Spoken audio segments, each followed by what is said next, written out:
ಈ ಥರದ ಸಿನಿಮಾಗಳು ಗೆದ್ದರೆ ನನ್ನ ಪ್ರಕಾರ ಕಾಂಟೆಂಟ್ ಗೆಲ್ಲುತ್ತೆ. ಹೌದು. ಈ ಬರೀ ದೊಡ್ಡ ಹೀರೋಗಳ ಸಿನಿಮಾ ಗೆಲ್ಲುತ್ತೆ ಅಥವಾ ಫಸ್ಟ್ ಡೇ ಫಸ್ಟ್ ಶೋ ತುಂಬೋರ್ದು ಗೆಲ್ಲುತ್ತೆ ಅನ್ನೋ ಮಧ್ಯದಲ್ಲಿ ಕನ್ನಡ ಆಡಿಯನ್ಸ್ ಈ ಥರದ ಸಿನಿಮಾಗಳಿಗೂ ಬರಬೇಕು ಅನ್ನೋದಾದ್ರೆ ಆಡಿಯನ್ಸ್ಗೆ ಏನು ಹೇಳ್ತೀರಿ? ಒಂದು ಎಕ್ಸ್ಪೆರಿಮೆಂಟ್ ಮಾಡಿ ಅವ್ನ ಸಿನಿಮಾ ಚೆನ್ನಾಗಿ ಹೋಯ್ತು ಅಂತ ಹೊರಗಡೆ ನ್ಯೂಸ್ ಬಂದರೆ ಇನ್ನೊಂದು 10 ಜನ ಪ್ರೊಡ್ಯೂಸರು 10 ಹೊಸಬರಿಗೆ ಕೆಲಸ ಕೊಡ್ತಾರೆ. ಔಟ್ ಆ್ಯಂಡ್ ಔಟ್ ಫನ್ಗೂ ಓಕೆ, ಒಂದು ಸೆಟಲ್ಡ್ ಆ್ಯಕ್ಟಿಂಗಿಗೂ ಓಕೆ ಅನ್ನುವಂಥವರು ಇಷ್ಟೊಂದು ಗ್ಯಾಪ್ ತೊಗೊಳ್ಳೋದು ಯಾಕೆ ಸಿನಿಮಾಗೆ? ನಮಗೆ ನಮ್ಮ ಅಪ್ಪ ಅಮ್ಮ ನಮ್ಮ ಮನೇಲಿ ಕೆಲಸ ಮಾಡೋರು ಬಿಟ್ಟರೆ ಇನ್ಯಾರೋ ಕನೆಕ್ಷನ್ ಇಲ್ಲ. ಅವಾಗ ಕನೆಕ್ಷನ್ನೇ ಸಿನಿಮಾ. ಫಸ್ಟು ಸೂಪರ್ ಸ್ಟಾರ್ನ ಕಣ್ಣೆದುರಿಗೆ ನೋಡಿದ್ದೆ ನಾನು ಪುನೀತ್ ಸರ್ನ. ಅಪ್ಪು ಸರ್ನ ನೋಡಿದ್ದೆ ಸಕಲೇಶ್ಪುರದಲ್ಲಿ. ನಾನು ಹೋಮ್ವರ್ಕ್ ಬರೀಬೇಕಾದ್ರೆ ಬೋರ್ ಆಯಿತು ಟಿ ವಿ ನೋಡಬೇಕು ಅಂತ ಹೇಳಿದ್ರೆ ನಮ್ಮಪ್ಪ ಅಣ್ಣವ್ರದ್ದು VHS ಕ್ಯಾಸೆಟ್ ಕೊಡ್ತಾಯಿದ್ರು ನೋಡು ಅಂತ. ಬರೀ ಸಿನಿಮಾಗಳು ನೋಡೋದು. ರಾತ್ರಿ ನಮ್ಮನ್ನು ರಾಜವರ್ಧನ್ ಕುಟುಂಬ ನಿಮ್ಮದು.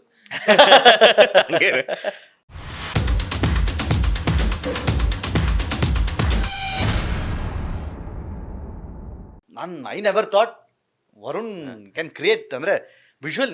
ಐ ನಾಟ್ ಅಂದರೆ ಟೆಕ್ನಿಷಿಯನ್ ಆಗಿ ಅಷ್ಟು ಅದ್ಭುತ ಶಾರ್ಟ್ಸ್ಗಳನ್ನು ತುಂಬ ಅದ್ಭುತವಾಗಿ ಹೆಣ್ಕೊಂಡು ಹೋಗಿದ್ದೀರಾ, ತುಂಬ ಅದ್ಭುತವಾಗಿ ಸಿನಿಮಾ ಮಾಡಿದ್ದೀರಾ.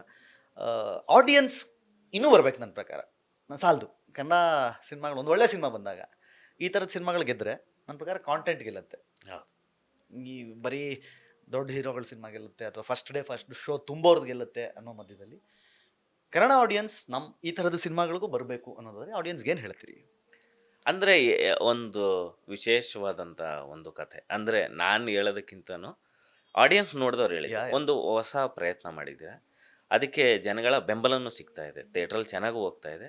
ಏನಂದರೆ ಇನ್ನು ನಮಗೆ ಕನ್ಸ್ಯೂಮ್ ಆದರೆ ಆಡಿಯನ್ಸು ನಮಗೂ ಈ ಎಫರ್ಟ್ ಹಾಕಿದ್ದಕ್ಕೆ ಮುಂದಿನ ಎಕ್ಸ್ಪೆರಿಮೆಂಟ್ಗಳು ಹೊಸ ಕತೆ ಹೇಳೋದಕ್ಕೆ ನಮಗೊಂದು ಬಲ ಸಿಗುತ್ತೆ. ಕರೆಕ್ಟ್. ಇನ್ನೊಂದು ಹೊಸ ಇಂಥದ್ದು ತುಂಬ ಹುಡುಕ್ತೀನಿ. Correct. ನನ್ನ ಕೆಲಸನೇ ಅದಲ್ವಾ, ನಾನು ಅದಕ್ಕೆ ತಾನೇ ಬಂದಿರೋದು. ನಾನು ಹುಡುಕ್ತೀನಿ, ಹೊಸ ಕತೆಗಳನ್ನ ಹೇಳ್ತಾ ಹೋಗ್ತೀನಿ. ಈ ಸಿನಿಮಾಗೆ ಇವಾಗ ಏನು ಪ್ರೋತ್ಸಾಹ ಕೊಡ್ತಾರೆ, ಹಿಂಗೆ ಪ್ರೋತ್ಸಾಹ ಕಂಟಿನ್ಯೂ ಮಾಡಿ. ಇಂಥದನ್ನು ಗೆಲ್ಲಿಸ್ಲಿಲ್ಲ ಅಂದರೆ ಮತ್ತೆ ಬರ್ತಾರೆ ಪ್ರೊಡ್ಯೂಸರ್ಸು, ವಿಕ್ಕಿ ಒಂದು ಸಿನಿಮಾ ಮಾಡಮ್ಮ, 5 ಹಾಡು ಇರಬೇಕು, 4 ಫೈಟ್ ಇರಬೇಕು, ಒಂದು ಸಲ ಹೊಡೆದ್ರೆ 10 ಜನ ಎಗರು ಬೀಳಬೇಕು, ನಿನ್ನ ಸುತ್ತ ಒಂದು 3 ಜನ ಹುಡುಗಿರು ಇರಬೇಕು, ಇಲ್ಲಿಗೆ ಬಂದ್ಬಿಡುತ್ತೆ ಅಂತ ಹೇಳ್ತೀರಾ? ಅಲ್ಲ ಹಂಗೆ ಇಲ್ಲ, ಆ ಥರ ಸಿನಿಮಾನೂ ಮಾಡ್ಬೇಕು. ಅದು ಮಾಡಬಾರ್ದು ಅಂತಲ್ಲ, ಎಲ್ಲ ಥರ ವೆರೈಟಿ ಆಫ್ ಸಿನಿಮಾ ಇರಬೇಕು ಅಂತ. ಎಲ್ಲರೂ ಮಾಡ್ಕೊಂಡು ಹೋಗ್ತಾರೆ. ನಂದು ಒಂಥರ ನಾನು ಈ ಥರದ್ದೊಂದು ಏನೋ ಒಂದು ಹುಡುಕ್ ಮಾಡ್ತೀನಿ, ಇದಕ್ಕೂ ಬೆಂಬಲ ಸಿಕ್ಕಿದ್ರೆ ನಂತರ ಈಗ ಹೊಸ್ದಾಗಿ ಯಾರ್ಯಾರು ಟೈಮ್ ಲೂಪದ್ದು ಮಾಡ್ತಾ ಇದ್ದಾರೆ, ಹೊಸ ಹೊಸ ಎಕ್ಸ್ಪೆರಿಮೆಂಟ್ ಮಾಡ್ತಾ ಇದ್ದಾರೆ, ಆ ಥರ ಎಕ್ಸ್ಪೆರಿಮೆಂಟ್ ಮಾಡೋರ್ಗು ಒಂದು ಪುಷ್ಟಿ ಸಿಗುತ್ತೆ. ನಿಜ. ಈಗ ವಿಕ್ಕಿ ಏನೋ ಒಂದು ಎಕ್ಸ್ಪೆರಿಮೆಂಟ್ ಮಾಡಿ ಅವ್ನ ಸಿನಿಮಾ ಚೆನ್ನಾಗಿ ಹೋಯ್ತು ಅಂತ ಹೊರಗಡೆ ನ್ಯೂಸ್ ಬಂದರೆ ಇನ್ನೊಂದು 10 ಜನ ಪ್ರೊಡ್ಯೂಸರು 10 ಹೊಸಬರಿಗೆ ಕೆಲಸ ಕೊಡ್ತಾರೆ. ಎಕ್ಸಾಕ್ಟ್ಲಿ. 10 ಹೊಸ ಕತೆ ಹುಟ್ಟುತ್ತೆ. ಎಕ್ಸ್ಪೆರಿಮೆಂಟು ಹೊಸ ಥರ ಸಿನಿಮಾ ಮಾಡಬೇಕು ಅಂದವ್ರಿಗೆ ಧೈರ್ಯ ಬರುತ್ತೆ. ಅದಕ್ಕೋಸ್ಕರ ಈ ಸಿನಿಮಾನು ನೋಡಿ ಹೊಸಬರು ಮಾಡ್ತಾ ಇರೋ ಹೊಸ ಪ್ರಯತ್ನಗಳ ಸಿನಿಮಾನು ಮಾಡಿದಾಗಲೇ ಚಿತ್ರರಂಗದಲ್ಲಿ ಹೊಸ ಹೊಸ ವೆರೈಟಿ ಆಫ್ ಸಿನಿಮಾ ಬರುತ್ತೆ. ಅದರಿಂದ ದಯವಿಟ್ಟು ಎಲ್ಲ ಕನ್ನಡಿಗರು ನಮ್ಗೆ ಕಾಲೇಜ್ ಕುಮಾರ್ ಆಗಲಿ, ಕೆಂಡಸಂಪಿಗೆ ಆಗಲಿ ನೋಡಿ ಹೆಂಗೆ ಪ್ರೋತ್ಸಾಹಿಸಿದ್ರೆ ಅದೇ ಥರ ಒಂದು ವೆರೈಟಿ ಆದಂಥ ಒಂದು ಸಿನಿಮಾ ಆಗಿರೋದ್ರಿಂದ ಅದನ್ನು ನೋಡಿ ಪ್ರೋತ್ಸಾಹ ಕೊಟ್ಟರೆ ಮುಂದಕ್ಕೆ ಇನ್ನೂ ಒಂದಷ್ಟು ಹೊಸ ಹೊಸ ಎಕ್ಸ್ಪೆರಿಮೆಂಟ್ ಮಾಡೋದಕ್ಕೆ, ಬೇರೆ ಯಾವುದೋ ಭಾಷೆಯಲ್ಲಿ ನೋಡಿ ನಮ್ಮಲ್ಲಿ ಯಾಕೆ ಬರ್ತಾ ಇಲ್ಲ, ನಮ್ಮಲ್ಲಿ ನಾವು ಟ್ರೈ ಮಾಡ್ತಾ ಇದ್ದೀವಿ, ಅದಕ್ಕೊಂದು ಶಕ್ತಿ ತುಂಬಬೇಕಷ್ಟೆ. ಅದನ್ನು ತುಂಬಿದ್ರೆ ನಮ್ಮಲ್ಲಿ ಹೈಲಿ ಟ್ಯಾಲೆಂಟೆಡ್ ಫೆಲೋಸ್ ಇದ್ದಾರೆ, ಮಾಡೇ ಮಾಡ್ತಾರೆ ಖಂಡಿತವಾಗೂ. ಆ ಶಕ್ತಿ ತುಂಬುವಂಥ ಕೆಲಸ ಪ್ರೇಕ್ಷಕರ ಕಡೆಯಿಂದ ಆಗಲಿ ಅಂತ ಕೇಳ್ಕೊತಾ ಇದ್ದೀನಿ. ಸೂಪರ್. ಕಾಲಪತ್ರ ನಾಚಿಗೆ ವಿಕ್ಕಿ ವರುಣ್ ಒಬ್ಬ ಅದ್ಭುತ ನಟ, ನೋ ಮ್ಯಾಟರ್ ವಾಟ್. ಅಂದರೆ ಕೆಂಡಸಂಪಿಕೆಯ ಆ ಮುಗ್ಧ ಅಭಿನಯ ಇರ್ಬೋದು ಅಥವಾ ಕಾಲೇಜ್ ಕುಮಾರ್ನ ರವಿಶಂಕರ್ ಅವ್ರ ಮಗನ ಪಾತ್ರದಲ್ಲಿ ಅಂದರೆ ಔಟ್ ಆ್ಯಂಡ್ ಔಟ್ ಫನ್ಗೂ ಓಕೆ, ಒಂದು ಸೆಟಲ್ಡ್ ಆ್ಯಕ್ಟಿಂಗಿಗೂ ಓಕೆ ಅನ್ನುವಂಥವರು ಇಷ್ಟೊಂದು ಗ್ಯಾಪ್ ತೊಗೊಳ್ಳೋದು ಯಾಕೆ ಸಿನಿಮಾಗೆ? ಇಲ್ಲ, ಆ್ಯಕ್ಚುಲಿ ನಾನು ಹೇಳಿದ್ನಲ್ಲ, ಕೋವಿಡ್ ನನ್ನ ಗ್ಯಾಪ್ ಮಾಡಿದ್ದು. ಆಮೇಲೆ ನಾನೇನಂದರೆ ಈ ಬ್ಯಾಕ್ ಟು ಬ್ಯಾಕ್ ಸಿನಿಮಾ ಮಾಡಬೇಕು ಅಂತ ಏನಿಲ್ಲ, ಚೆನ್ನಾಗಿರೋದನ್ನ ಮಾಡೋಣ. ಯಾಕಂದರೆ ನನಗೆ ಬಂಡವಾಳ ಅಂತ ಇರೋದು ಕತೆ ಮಾತ್ರ. ನಮ್ಮ ಬ್ಯಾಕ್ ಬೋನ್ ನಮ್ಮ ಸೂರಿ ಸರ್, ನಮ್ಮ ಯೋಗರಾಜ್ ಸರ್ ಬಿಟ್ಟು ನಾವು ಯಾವುದೇ ಪೊಲಿಟಿಕಲ್ ಬ್ಯಾಕ್ಗ್ರೌಂಡ್ ಆಗಲಿ ಇಲ್ಲ ರಿಚ್ ಬ್ಯಾಕ್ಗ್ರೌಂಡ್ ಆಗಲಿ ಏನೂ ಇಲ್ದಿರೋ ಒಂದು ಸಾಧಾರಣ ಹುಡುಗ ಚಾಮರಾಜನಗರ ಡಿಸ್ಟಿಕ್ಕಿಂದ ಬಸ್ ಹೊತ್ಕೊಬಂದು ಇಲ್ಲಿವರೆಗೆ ತಲುಪೋರಿಗೆ ಎಷ್ಟು ಕಷ್ಟಪಟ್ಟಿದ್ದೀವಿ. ಅದ್ರ ಜೊತೆ ಮುಂದೆ ಹೋಗ್ಬೇಕು ಅಂದ್ರೂ ನಾವು ಇಲ್ಲಿವರೆಗೆ ತಲುಪೋಕ್ಕೆ ಕಾರಣನೇ ನಾವು ಮಾಡಿದ ಸಿನಿಮಾ ಕತೆಗಳು. ಮುಂದಿನ ದಿನಗಳಲ್ಲೂ ಕತೆ ಬೇಸ್ ಸಿನಿಮಾನೇ ಮಾಡ್ತೀನಿ. ಕತೆಗೆ ಜಾಸ್ತಿ ಕತೆ ಚಿತ್ರಕತೆ ಚೆನ್ನಾಗಿರೋ ಸಿನಿಮಾನೇ ಮ್ಯಾಕ್ಸಿಮಮ್ ಮಾಡಬೇಕು ಅಂತ ಟ್ರೈ ಮಾಡೋಕ್ಕೆ ಪ್ರಯತ್ನ ಪಡ್ತಾ ಇದ್ದೀನಿ ಅಷ್ಟೇ. ಬೇರೆ ಇನ್ನೇನಿಲ್ಲ. ಬೇರೆ ನಿರ್ದೇಶಕರ ಜೊತೆನೂ ಒಂದಷ್ಟು ಮಾತುಕತೆ ಆಗಿದೆ. ಅವ್ರ ಜೊತೆನೂ ಸಿನಿಮಾ ಮಾಡ್ತೀನಿ. ಯಾಕಂದರೆ ನಮ್ಮ ಸಿನಿಮಾ ನಾವೇ ಮಾಡಿಕೊಂಡ್ರೆ ನಮ್ಮ ಪರ್ಸ್ಪೆಕ್ಟಿವಲ್ಲಿ ಎಷ್ಟು ಕರೆಕ್ಟ್ ಇರುತ್ತೆ ಅಷ್ಟೇ ಗೊತ್ತಾಗುತ್ತೆ.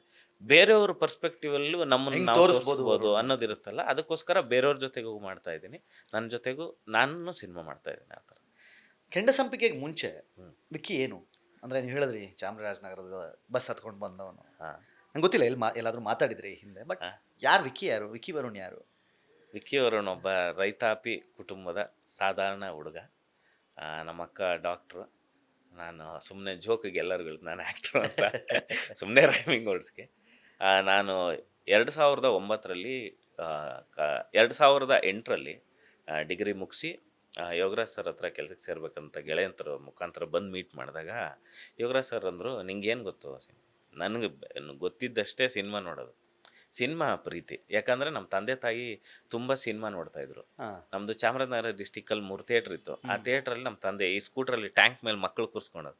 ಎವ್ರಿ ವೀಕು ನಮ್ಗೆ ಸಿನಿಮಾ ತೋರಿಸೋದು. ಅದನ್ನು ನೋಡಿ ನೋಡಿ ಆಮೇಲೆ ನಮ್ಮ ಮನೆ ಇದ್ದಿದ್ದು ಒಂದು ಫಾರ್ಮ್ ಹೌಸಲ್ಲಿ, ಹಳ್ಳಿ ಪಕ್ಕದಲ್ಲಿ ಒಂದು ಫಾರ್ಮ್ ಹೌಸ್ ಇರುತ್ತಲ್ಲ, ನಮ್ಗೆ ಯಾರ್ದು ಕನೆಕ್ಟಿವಿಟಿ ಕಮ್ಮಿ. ಏನು ಮಾಡ್ತಿದ್ರು ಅಪ್ಪ ಅಮ್ಮ? ಅಗ್ರಿಕಲ್ಚರ್. ನಾವು ಓಕೆ ಓಕೆ. ಒಂದು ಫಾರ್ಮ್ ಹೌಸಲ್ಲಿ ಅಗ್ರಿಕಲ್ಚರ್ ಫ್ಯಾಮಿಲಿ ನಮ್ಮ. ಅಲ್ಲಿ ಇದ್ದಾಗ ಏನಂದ್ರೆ ನಮಗೆ ಮಾತಾಡೋಕ್ಕೆ ಸಿಗ್ತಾ ಇದ್ದು ನಮ್ಮ ಮನೇಲಿ ಕೆಲಸ ಮಾಡ್ತಾ ಇದ್ದವರು ಬಿಟ್ರೆ ನಾವೇ ಅಕ್ಕಪಕ್ಕದವ್ರು ಅಂತಿಲ್ಲ. ಫಾರ್ಮ್ ಹೌಸ್ ಅಲ್ಲ, ತೋಟದಲ್ಲಿ ಇದ್ದಿದ್ದಲ್ವ, ಯಾರು ಕಡಿಮೆ ಜನ. ಬೀದಿಗೆ ಬರ್ಬೇಕಂದ್ರೆ 1 ಕಿಲೋಮೀಟರ್ ನಮ್ಮ ಊರಿಗೆ ಬರಬೇಕು. ಹಳ್ಳಿನೇ ನಾವು. ನಮ್ಮ ತಂದೆ ಅಣ್ಣಿಂದ್ರೆಲ್ಲ ಹಳ್ಳಿಲೇ ಇರೋದು, ನಾವು ಜಮೀನಲ್ಲಿ ಇರೋದು ಅಷ್ಟೇ. ನಮ್ಮ ಕಡೆ ಅದು ಜಾಸ್ತಿ ಹಂಗಿರೋದು. ಅಲ್ಲಿ ಇರ್ಬೇಕಾದ್ರೆ ನಮಗೆ ನಮ್ಮ ಅಪ್ಪ ಅಮ್ಮ ನಮ್ಮ ಮನೇಲಿ ಕೆಲಸ ಮಾಡೋರು ಬಿಟ್ರೆ ಇನ್ಯಾರೂ ಕನೆಕ್ಷನ್ ಇಲ್ಲ. ಅವಾಗ ಕನೆಕ್ಷನ್ನೇ ಸಿನಿಮಾ. ನಾನು ಹೋಮ್ವರ್ಕ್ ಬರೀಬೇಕಾದ್ರೆ ಬೋರ್ ಆಯಿತು, ಟಿ ವಿ ನೋಡಬೇಕು ಅಂತ ಹೇಳಿದ್ರೆ ನಮ್ಮಪ್ಪ ಅಣ್ಣವ್ರದ್ದು VHS ಕ್ಯಾಸೆಟ್ ಕೊಡ್ತಾಯಿದ್ರು, ನೋಡು ಅಂತ. ಟಿ ವಿ ತಂದು ನೋಡ್ಬೇಕು ನೀನು, ಈ ಸಿನಿಮಾ ನೋಡು. ಆವಾಗ ಸಮಯದ ಗೊಂಬೆ, ಕೆರಳದ ಸಿಂಹ, ಬರೀ ಅಣ್ಣವ್ರ ಸಿನಿಮಾ.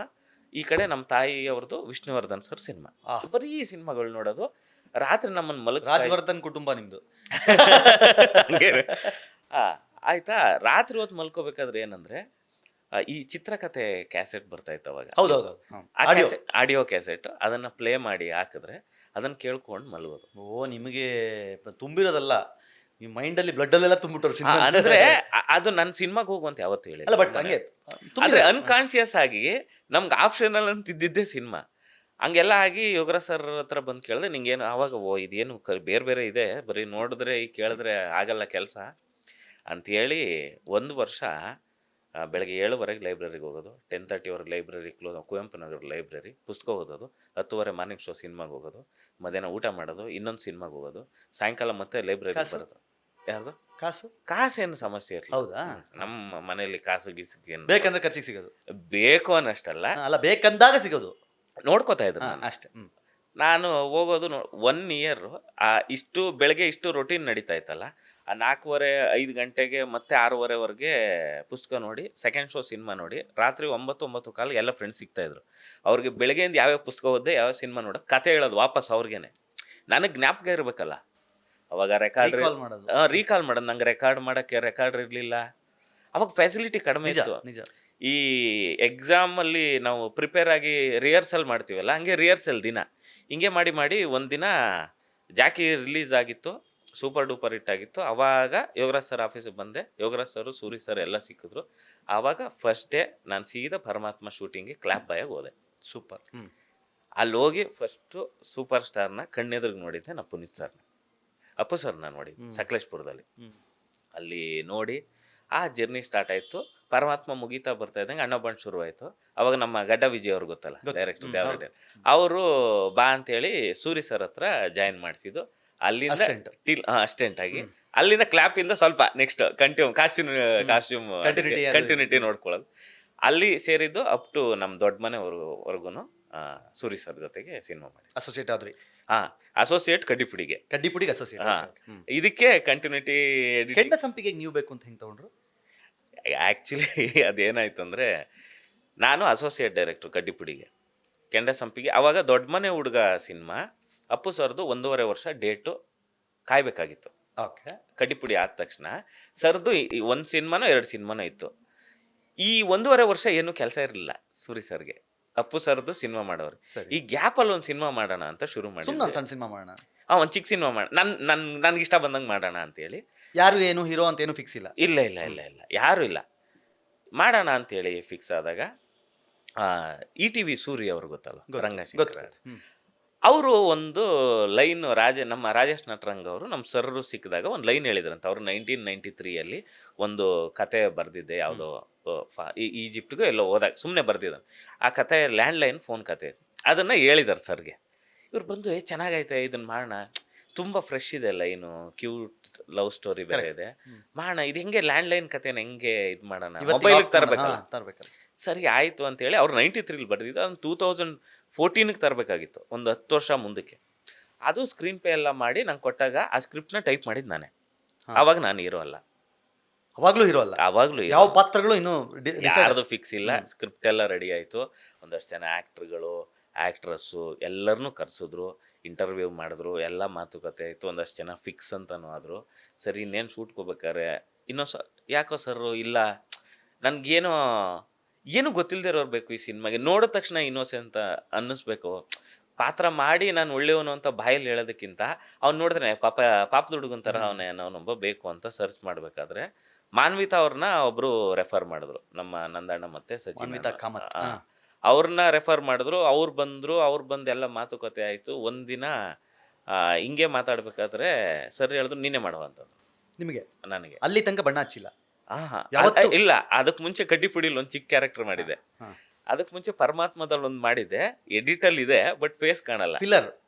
ಪಿಲ್ಲರ್ ಅಲ್ಲ, ಅಪ್ಪು ಸರ್ ಒಂದು ಡೈಲಾಗ್ ಹೇಳ್ತಾರೆ, ಅದು ಕೌಂಟ್ರ್ ಕೊಡೋದು ಹಿಂಗೆ. ಅಸಿಸ್ಟೆಂಟ್ ಡೈರೆಕ್ಟರ್ ಅಲ್ಲ, ಚಿಕ್ಕ ಸೀನು, ಆ ವಿಂಡ್ ಮಿಲ್ದು ಹಿಂಗೆ ಸುತ್ತಲ್ಲ, ಇದಕ್ಕಿದ್ದು ಕಡ್ಡಿಪುಡಿಲಿ ಮಾಡಿದ್ದೆ. ಅದು ಚಿಕ್ಕ ಕ್ಯಾರೆಕ್ಟರ್, ಸತ್ತೋಗ್ಬಿಡ್ತೀನಿ ಅದರಲ್ಲಿ. ಇದಕ್ಕೆ ಹೇಳಿದ್ರು ನಾನು ಏನು ಮಾತಾಡಲಿಲ್ಲ, ಸುಮ್ಮನೆ ಸರಿ ಸರ್ ನೀವು ಹೆಂಗೆ ಹೇಳ್ತೀರ ಹಂಗೆ, ನಂಗೆ ಏನಂದ್ರೆ ಹಂಗೆ ಹೇಳ್ತಾರೆ. ಆಮೇಲೆ ಇದೆಲ್ಲ ಕಷ್ಟ ಇರುತ್ತೆ. ಆಮೇಲೆ ನನಗೂ ಗೊತ್ತಿತ್ತು ಸರ್ಗೆ ಇಷ್ಟ ಆಗಿಲ್ಲ ಅಂದರೆ 100% ಕ್ಯಾನ್ಸಲ್ ಆಗುತ್ತೆ, ನಾನು ಇರಲ್ಲ, ಏನೋ ಸುಮ್ಮನೆ ಓಕೆ ಅಂತ ಹೇಳ್ಬಿಟ್ಟು ಸುಮ್ಮನೆ ಅದೇ. ಶೂಟಿಂಗು ಶುರು ಆಗೋಯ್ತು, ಒಂದು 10 ದಿನ ಶೂಟಿಂಗ್ ಆಯಿತು. ಆವಾಗಲೂ ನಂಗೆ ಗ್ಯಾರಂಟಿ ಇಲ್ಲ, ಚೆನ್ನಾಗಿ ಮಾಡಿಲ್ಲ ಅಂತ ಅವತ್ತು ನಿಲ್ಲಿಸ್ಬೋದು. ನಾನು ಅಪ್ ಟು ಸಿನಿಮಾ ಕುಂಬಳಕಾಯಿ ಹೊಡೆದು ಪ್ರೆಸ್ ಮೀಟಲ್ಲಿ ಸೂರಿ ಸರ್ ಹೇಳೋವರೆಗೂ ನಮ್ಮ ಅಪ್ಪ ಅಮ್ಮನಿಗೆ ಗೊತ್ತಿಲ್ಲ ನಾನು ಸಿನಿಮಾ ಇರು ಅಂತ. ನಾನು ಹೇಳಿರಲಿಲ್ಲ, ಯಾಕೆ ಬೇಕು ರಿಸ್ಕು ಅಂತ. ಅಲ್ಲ, ನಂಗೆ ಗೊತ್ತಿಲ್ಲ ಇದು ಏನಾಗುತ್ತೋ, ಅಕಸ್ಮಾತ್ ಚೆನ್ನಾಗಿಲ್ಲ ಅಂತ ರಿಲೀಸೇ ಮಾಡೋದು ಬೇಡ ಅಂದರೆ ಅದೊಂಥರ ಆಗುತ್ತೆ. ಆಮೇಲೆ ಸರ್ ಹೇಳಿದ್ರು, ಯಾವುದು ಈ ಸಿನಿಮಾ ಮಾಡ್ತಾ ಇರೋದು ಯಾರಿಗೂ ಹೇಳ್ಬೇಡಿ ಅಂತ. ನಾವು ಯಾರಿಗೂ ಹೇಳಿರಲಿಲ್ಲ, ಇನ್ಕ್ಲೂಡಿಂಗು ಆ ಪಿಕ್ಚರ್ ಪ್ರೊಡಕ್ಷನ್ ಮ್ಯಾನೇಜರ್ ಇಲ್ಲ. ಹೌದಾ? ಯಾರೂ ಇಲ್ಲ, ನಾವೇ ಮಾಡಿದ್ದು. ನಾನು ಆ್ಯಕ್ಟ್ರು, ಆ ಪಿಕ್ಚರ್ ಅಸೋಸಿಯೇಟ್ ಡೈರೆಕ್ಟ್ರು, ಪ್ರೊಡಕ್ಷನ್ದು ಇನ್ಚಾರ್ಜು ಎಲ್ಲವೂ ಮಾಡ್ತಾಯಿದ್ದೆ. ಎಲ್ಲರೂ ಎಲ್ಲವನ್ನೂ ಮಾಡಿ ಸಿನಿಮಾ. ಆ ಸಿನಿಮಾನು ರಿಲೀಸ್ ಆಯಿತು ಶುಕ್ರವಾರ, ತುಂಬ ಒಳ್ಳೆ ರಿವ್ಯೂ ಬಂತು. ನೆಕ್ಸ್ಟ್ ವೀಕ್ವರೆಗೆ ಚೆನ್ನಾಗಿದೆ, ಜನ ಕನ್ಸ್ಯೂಮ್ ಆಗ್ತಾಯಿಲ್ಲ, ಬರ್ತಾ ಇಲ್ಲ ಒಳಗಡೆ. ರಿವ್ಯೂ ಎಕ್ಸ್ಟ್ರಾರ್ಡಿನರಿ ರಿವ್ಯೂ ಇದೆ. ಶಿವಣ್ಣ ಅವ್ರು ಬಂದು ರಿಲೀಸ್ ಮಾಡಿದ್ರು ಒಂದು ವಾರ ಆದಮೇಲೆ. ಅವತ್ತು ರಿಲೀಸ್ ಶಿವಣ್ಣ ಅವ್ರು ಮಾಡಿದ್ದು ನಮ್ಮ ಸಿನಿಮಾನ ಬಂದು, ನಾನು ನೋಡ್ತೀನಿ ಈ ಸಿನಿಮಾ ರಿಲೀಸ್. ಅವತ್ತು ಓಟ ಶುರು ಮಾಡಿದ್ದು 100 ಡೇಸ್. ಅದು ನನಗೆ ಲೈಫಲ್ಲಿ ಮಿರಾಕಲ್ ಅಂತಾರಲ್ಲ ಆ ಥರ ಆಯಿತು. ಯಾಕಂದರೆ ನನಗೊಂದು ಸಿಕ್ಕಾಪಟ್ಟೆ ಭಯ ಇತ್ತು, ನಾನು ಡೈರೆಕ್ಟರ್ ಆಗಬೇಕು ಅಂತ ಬಂದೆ. ಅಕಸ್ಮಾತ್ ಈ ಸಿನಿಮಾದಲ್ಲಿ ಹೀರೋ ಮಾಡಿದ್ದಾರೆ, ಇದು ಫ್ಲಾಪ್ ಆಗೋದ್ರೆ ನಾನು ಹೋಗಿ ಕೀರ್ತಿ ಅವರೇ ನಿಮ್ಮ ಡೇಟ್ ಬೇಕು, ನಾನು ಅಂತ ಸ್ಟಾರ್ ಡೈರೆಕ್ಟರ್ ಹಾಕೊಂಡು ಮಾಡಿದ್ರೆ ನಿನ್ನ ಪಿಕ್ಚರ್ ಓಡಲಿಲ್ಲ, ಇನ್ನು ನೀನು ಡೈರೆಕ್ಷನ್ ಮಾಡಿ ಏನೋ ಓಡಿಸ್ತೀಯ ಅಂತ ಎಂಥ ರಿಸ್ಕಲ್ಲಿದ್ದೆ ಅಂದರೆ. ಬಟ್ ಭಗವಂತ, ನಮ್ಮ ಕನ್ನಡ ಪ್ರೇಕ್ಷಕರು, ನಮ್ಮ ಇಡೀ ತಂಡದ ಹಾರ್ಡ್ ವರ್ಕು, ಸೂರಿ ಸರ್ ನಂಬಿಕೆ ಅವತ್ತು ಗೆಲ್ಲಿಸ್ತು. ಅದು ನಮಗೆ ತುಂಬ ಭಯ ಇತ್ತು. ಸಿನಿಮಾ ರಿಲೀಸ್ ಮುಂಚೆನೂ ಒಂದು ಫೈಟ್ ಇಲ್ಲ, ಒಂದು ಲಿಪ್ ಸಾಂಗ್ ಇಲ್ಲ. ಹೌದು, ಆಯ್ತಾ? ಗ್ಲೋರಿಫೈ ಆಗಿ ಸಾವಿರಾರು ಜನ ಓಡ್ ಬರೋದಕ್ಕೆ ನಾವು ಯಾರು ಹೊಡೆದಿಲ್ಲ, ಬರೀ ರೋಡಲ್ಲಿ ಓಡಾಡೋದು. ಯಾರು ನೋಡ್ತಾರೆ ಪಿಕ್ಚರ್ನ? ಸಾಧ್ಯನೇ ಇಲ್ಲ ಅಂತ.